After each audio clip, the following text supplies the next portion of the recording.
locais fechados, muitas vezes a gente vê que as pessoas não usam máscaras, mas no decreto, na lei oficial, dizia que as pessoas deveriam seguir com essa máscara. E o decreto vigente de Lajeado, ele é de abril de 2020.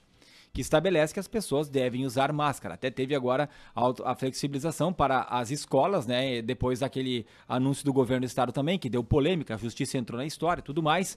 Mas hoje pela manhã o Comitê de Enfrentamento à Covid de Lajeado teve uma reunião importante e nessa reunião foi decidido e foi anunciado pelo prefeito de Lajeado, Marcelo Calmo, logo depois dessa reunião ao colega Joel Alves aqui em primeira mão na Rádio Independente, que não é mais necessário, não é mais obrigatório o uso de máscaras em ambientes externos, em locais abertos.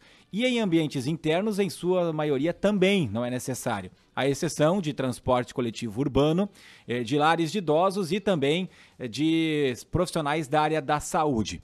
E a gente começa justamente por esse assunto, a Covid, e me chamou muita atenção ontem, depois de muito tempo, acessando, se não diariamente, pelo menos em alguns períodos mais afastados, semanalmente, no site do Hospital Bruno Born, até ficou algumas vezes a UTI sem internações. Mas no momento não tem nenhuma pessoa nem em observação, nem em internação e nem em leito de UTI. Quer dizer, em questão hospitalar está muito tranquilo aqui na nossa região, embora ainda algumas pessoas estejam falecendo. Cláudio Klein é o secretário da Saúde de Lajeado e também é o coordenador do Comitê Municipal de Enfrentamento à Covid, fala sobre essa reunião de hoje, essas medidas anunciadas e o que a gente pode projetar daqui para frente, embora ao mesmo tempo a gente veja na China um novo confinamento por conta de uma nova cepa que está surgindo por lá. Dr. Cláudio Klein, obrigado por nos atender, boa tarde. Boa tarde, Ricardo. Boa tarde aos que nos acompanham aí no programa. O que dá para falar sobre a reunião, sobre a definição que vocês tomaram hoje pela manhã? Claro que não foi uma coisa de hoje apenas, né? É um diálogo que vem sendo feito já quase que dioturnamente. Exato. Ricardo, nós viemos sempre, né, acompanhando a circulação do vírus, agora essa variante Ômicron. Ela começou o seu crescimento de casos no final do ano passado, no dia 26 de dezembro. Nós tivemos o primeiro sinal de crescimento de casos em Lajeado. Esse crescimento ele foi sustentado, contínuo, sempre com casos aumentando. Naquela época, nós tínhamos cerca de 30 casos ativos. Nós chegamos no dia 26 de janeiro, exatamente 31 dias após, no nosso pico, então, desse surto, que foram 2.398 casos ativos. Então, de 30 foi para 2.398 casos ativos. E a partir dali, ele vem em decréscimo, ele vem em queda progressiva. Ontem, fechamos com 113 casos ativos. Veja, nós tivemos, agora já vão praticamente 12 dias, né, do início do feriado do Carnaval. Nós tivemos, então, esse período de Carnaval, de aglomerações ali no litoral muito grandes, e mesmo assim não houve qualquer mudança no comportamento da curva. O que nos dá uma certeza muito grande de que a circulação viral ela está em queda. Os motivos disso até é bacana de discutir, a gente não tem um dado único, nem uma certeza absoluta, mas isso mostra que as medidas de contenção da circulação viral já passam a ser pouco necessárias, pouco expressivas. Então, todas elas que usamos, né, distanciamento, regulação de horários, e principalmente a questão do uso da máscara, elas passam a ser pouco importantes do ponto de vista epidemiológico. A tendência muito clara é que a queda nos números deve continuar. Individualmente, Ricardo, eu acho isso importante dizer, se o Cláudio, né, ou o Ricardo, para usar o teu exemplo, por alguma situação peculiar, de algum problema de imunidade ou de doença prévia, acha importante a proteção individual, recomendamos o uso da máscara, ou seja, as pessoas que têm algum fator de risco, elas podem e até devem continuar usando a máscara, porque o vírus ele está circulando e ele vai continuar circulando entre nós, provavelmente para o resto dos tempos aí, né? Então, outros momentos de crescimento de casos a gente vai ter, e até, como a gente já falou, no ano passado, assim como tivemos que adotar alguns cuidados maiores agora no início desse ano, pode ser que no decorrer dos próximos meses, assim como citaste, uma nova variante que está sendo identificada e vão surgindo, porque é da natureza do vírus sofrer mutações, talvez surjam outros episódios de crescimento que a gente também possa necessitar de algum controle maior. Bom, doutor Cláudio, boa tarde. Boa tarde. Para deixar bem claro para o ouvinte que agora nos acompanha, o decreto, ele estipula que o uso de máscaras é dispensável em ambientes abertos e em quais circunstâncias o uso da máscara em ambientes fechados continua sendo exigido e quais outros ambientes o uso da máscara fica facultado à pessoa que estiver ocupando aquele ambiente. Bom, Luiz, a preocupação que ainda o comitê teve é no sentido de ambientes que possam ter riscos maiores para as pessoas que ali circulam. Então, os ambientes em que envolve a própria saúde, os locais de saúde pública, como UPA, postos de saúde, o Hospital Bruno Born, né? Os lares de idosos, né? Que é uma preocupação sempre pela fragilidade das pessoas que ali estão.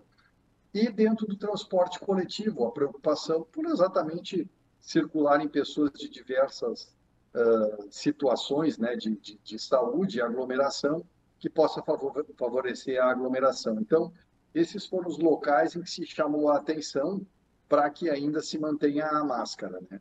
Fora disso, e aí de novo eu insisto, aquelas pessoas que ainda se sentem inseguras, que gostariam de manter o uso da máscara, obviamente a gente entende essa situação e as pessoas, nessas circunstâncias que, né, individuais, podem continuar usando a sua máscara, apenas o poder público, né, o comitê não vê obrigatoriedade, porque entende que não vai haver mais, do ponto de vista epidemiológico, de circulação viral, nesse momento não vai haver alteração nenhuma com ou sem o uso da máscara. Para citar alguns exemplos, academia de ginástica, uso opcional. Farmácias, supermercados, uso opcional. Sim. Perfeito. A preocupação, como eu disse, é com locais onde haja algum sinal de pessoas fragilizadas, né? E quando o senhor fala em ambientes da área da saúde, consultórios particulares também estão incluídos ou seria mais o hospital, a UPA, postos de saúde onde tem maior número de pessoas? Nós citamos especificamente a questão dos consultórios médicos, odontológicos, e a gente entende que nesses locais já existe um certo regramento privado, né? Como os odontólogos normalmente já usam as máscaras, e os consultórios, dependendo da situação, eu citei o meu exemplo particular, que eu pretendo continuar usando dentro do meu consultório, porque eu lido com pessoas normalmente com situação de infecção respiratória, então a minha ideia é continuar usando como uma forma de proteção. Mas aí o profissional vai ter liberdade de decidir se mantém ou não o uso da máscara. E em relação ao transporte coletivo, doutor Cláudio, eu vi algumas manifestações das pessoas dizendo, por que só no ônibus pega a Covid? Porque daqui a pouco numa loja vai ter uma maior concentração de pessoas do que dentro de um próprio ônibus, ou num shopping, enfim, em outros estabelecimentos. Por que especificamente, o que tem diferente do ônibus do que outros ambientes fechados, onde um bar, por exemplo, né, um restaurante, né, que as pessoas estão bem, em bastante número ali num ambiente que é não tão grande? Dos mecanismos de proteção, além da máscara, é o distanciamento, né? Então, isso também se citou na discussão mesmo dos próprios colégios com relação aos professores. Dentro do transporte coletivo, em geral, não há essa possibilidade de se manter o distanciamento ideal. Então, por isso, a preocupação com o ambiente que a gente coloca as pessoas ali, né, ou pelo menos é permitido que as pessoas se aproximem muito de uma das outras, favorecendo a contaminação. Também foi motivo de discussão, os ônibus muitas vezes são arejados, o que ajuda, né? Mas nesse momento a gente entendeu, já marcamos uma reunião para a próxima, não essa, na outra quinta-feira, daqui 10 dias, para a gente exatamente discutir que tipo de repercussão essas medidas. E se a gente entender que ali não houve nenhum tipo de repercussão, talvez a gente até já opte, então, por também facultar, né, o uso nesses locais. Em ambientes tipo lojas, ou outros ambientes que as pessoas se aproximam, restaurantes que hoje já está liberado, a gente entende que há a possibilidade de manter o distanciamento, então permite assim que as pessoas que não gostariam de entrar em contato com outras mantenham então esse distanciamento. Punições não haverá, né? A gente até já sabe, mesmo agora com o decreto dizendo que era ao ar livre também, a gente não vê uma punição, uma fiscalização mais forte. É para deixar algo oficial e que as pessoas tenham essa liberdade, é isso? Exatamente. Isso vem muito ao encontro, Ricardo. Eu tinha conversado com o grupo do comitê, porque nós, como Lajeado, tomou a iniciativa ano passado de adotar um decreto, então, portanto, estava vigindo esse decreto de Lajeado, nós também entendemos importante que Lajeado também assumisse uma postura frente aos dados, né, que a gente tem científicos, né, com relação à circulação viral, adotar também uma medida, bom, lá no sentido oposto de que nesse momento já não há mais necessidade pelo lado. Estamos conversando com o Cláudio Klein, secretário da Saúde de Lajeado. Tivemos um pequeno corte, mas já está restabelecido. Por favor, complete, doutor Cláudio. Poxa, desculpa. Não, eu estava dizendo que Lajeado, então, fez um decreto, né, no ano passado.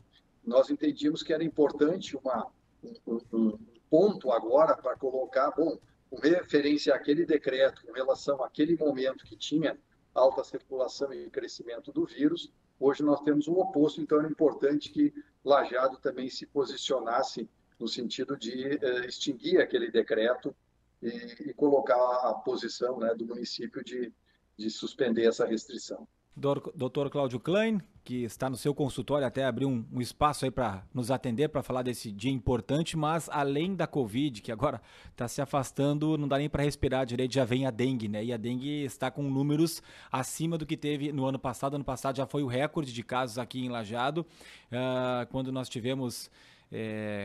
se eu não me engano, foram 31 casos. Agora nós já estamos, no final de semana estávamos com 43 casos para Lajeado, 42 casos para Lajeado, 73 na região, só que os números não param de subir. E agora a Lajeado até é considerada a cidade infestada, e aí passam a valer também aqueles exames que são feitos nos laboratórios privados, não precisa mais ir para o LACEN para que se torne um dado oficial. E a informação de momento é que Lajeado já tem 457 casos notificados, 29 foram descartados, mas aí a preocupação, 62 já confirmados. Então, de sexta para hoje, já subiu aí mais de 20 casos e a tendência é que continue subindo. O que dá para falar a respeito da dengue e a realidade também em relação a essa doença aqui no nosso município, Dr. Cláudio Klein? Ricardo, uma questão importante é a circulação do mosquito Aedes aegypti.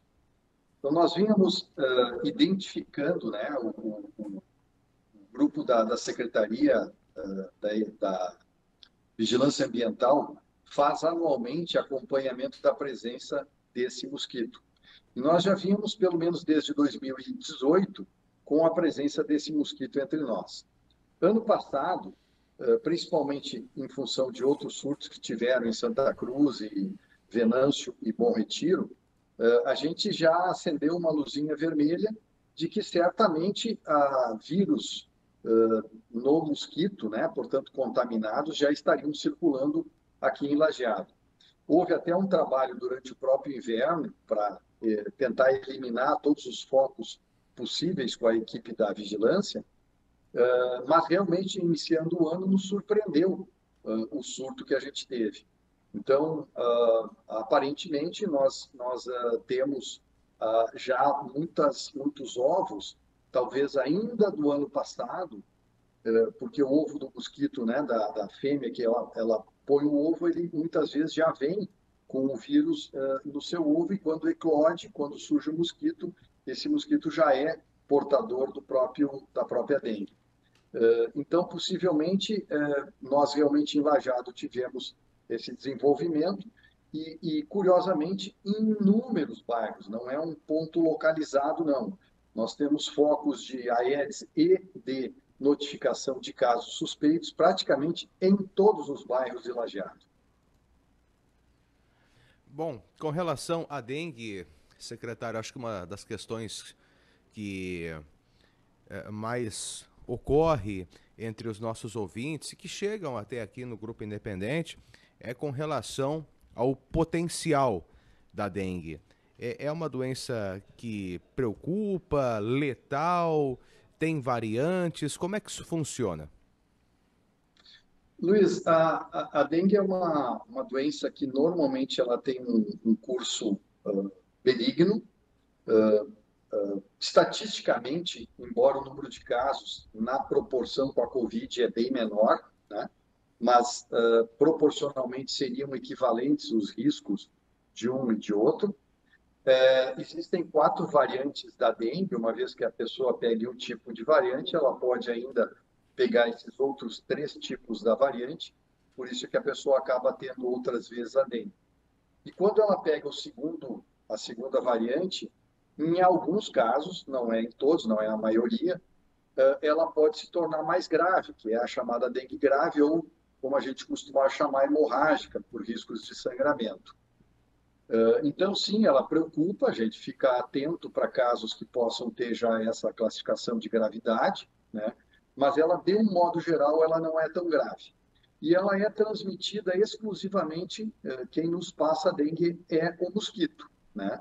Então, a pessoa, o ser humano, para outro, ele não transmite, mesmo estando com a doença, ele não é transmissor, né? Mas sim através da picada do mosquito. Aquela pessoa que está contaminada, essa pessoa é mais importante que ela não seja novamente picada por outros mosquitos Aedes, né? Para exatamente não transferir a sua carga viral para esse mosquito que depois vai infectar outras pessoas. Então, a busca sempre é pelo mosquito alado, né? Enquanto ele está voando, o tratamento para eliminar o mosquito, e também na questão dos ovos, na postura, nos locais de posturas dos ovos, que usualmente são locais de água parada. Hoje nós tivemos contato com uma equipe da Vigilância do Estado, que tem circulado todo o Rio Grande do Sul, para a aplicação de um produto em aerossol, através de uma bomba, né, de aspersão, e isso a gente pretende hoje mesmo iniciar a aplicação ali no bairro Florestal, ali em direção ao Moinhos, que junto com o bairro Bom Pastor, que a gente já teve aquela ação no domingo retrasado, são os bairros hoje a gente tem o maior número de notificação de casos. Como é que vai funcionar a utilização desse equipamento? Então, a Secretaria Estadual da Saúde, ela tem esse veículo é uma bomba que é localizada na parte de trás do veículo. O antigo se chamava o Fumacê, né, que no Ministério da Saúde sempre teve, e nas zonas mais norte e nordeste se utilizou muito. Hoje são produtos diferentes, são produtos com muito mais segurança de aplicação, não tem risco para o ser humano, mas tem risco para todo tipo de inseto, né? Então, o horário do mosquito ele é mais ou matutino ou vespertino. E é um produto que ele atua no mosquito enquanto voa. Então, ele tem que pegar esse momento do mosquito em voo para ser eficaz. Ele não tem efeito residual de superfície. Então, como eu disse, isso foi combinado hoje. O dia parece que vai permitir, porque ele não pode estar chuvoso, senão a aspersão não funciona. Então, se isso hoje o dia permitir, no final da tarde, por volta de 18 horas, deve começar a aplicação. E as pessoas não têm que se proteger ou ficar dentro de casa, é tranquilo em relação essa fumaça aí que é colocada ali perto das propriedades. Isso deve se repetir também em outros dias ou é algo específico para hoje, doutor Cláudio? Não, vai se repetir, sim. Vai se repetir. A gente, como eu disse, esteve com a equipe fazendo, a nossa equipe já tem um levantamento de todos os bairros com riscos. A gente pretende passar em todos esses locais de risco. Então, vai se repetir. Importante a tua colocação, porque a gente teve uma preocupação com outro produto que pudesse ter algum risco, né, para o ser humano ou para os animais domésticos. Não é o caso, não é o caso com esse produto. Pelo contrário, se solicita que as casas fiquem abertas, porque ela é dentro de casa que o mosquito mais se localiza. Então, no momento da aspersão, o indicado é que as pessoas fiquem com as casas abertas. O único detalhe assim, que se chama a atenção, embora não seja comum aqui meio dentro da área urbana de Lajeado, é que como ele afeta todos os insetos, até abelhas podem ser prejudicadas, né? Mortas pelo produto. Então, nós vamos ter um cuidado quando for para a zona mais, vamos chamar assim, interior de Lajeado, de ter o cuidado de avisar aos eventuais apicultores para ter esse cuidado aí para a gente não causar nenhum dano a essa população. Muito bem. Obrigado, doutor Cláudio. Só uma pergunta que chegou agora da ouvinte Leci. Ela diz o seguinte: estou com dengue, fiz ontem o tratamento. É só para dor e febre? Ou tem antibiótico, se é necessário tomar antibiótico? Varia de caso a caso, doutor? Não, assim, ó, pode complicar com algum outro problema de saúde e precisar de antibiótico, mas para dengue exclusiva, até o momento não tem nenhum tratamento específico, tá? A base realmente de medicação para febre e dor, ela normalmente causa um quadro de muita fraqueza, muita astenia, né? Dores articulares, dores no corpo, dor de cabeça, uma dor retroocular, né? No fundo do olho. Essas são as características da dengue. Às vezes, em função desse quadro intenso, a pessoa perde o apetite, começa a perder peso, e aí se recomenda, então, a aplicação de soro para fins de hidratação. Mas tratamento específico contra o vírus a gente ainda não dispõe. Tem vacina preventiva contra a dengue? Se ela existe, doutor, está disponível nos postos de saúde de Lajeado? Não. Não existe vacina ainda adotada pelo Ministério. Já existem vacinas em nível de testes, tá? Como eu disse antes, o problema são essas variantes que existem e as vacinas ainda contemplam uma ou outra variante. Então, elas não se tornam eficazes assim, para fins de controle populacional. Então, em função disso, o Ministério da Saúde ainda não adotou. Existem outras tentativas de controle. Uma delas é uma bactéria natural que infectaria o mosquito, né? E através disso ela impede o crescimento do vírus no mosquito. Esse é um trabalho que está ainda em fase experimental, já tem alguns países, o Rio de Janeiro tá em utilização, mas em fins ainda de pesquisa. Isso nós ainda não dispomos para uso normal ainda, mas se espera que no futuro próximo a gente possa usar esse método também. Doutor Cláudio Klein, muito obrigado por ter atendido a Rádio Independente, pelos esclarecimentos. É importante, né, conversarmos aí com a população, passar essas orientações, tanto em relação à Covid, mas também em relação à dengue. Um bom trabalho aí pela frente.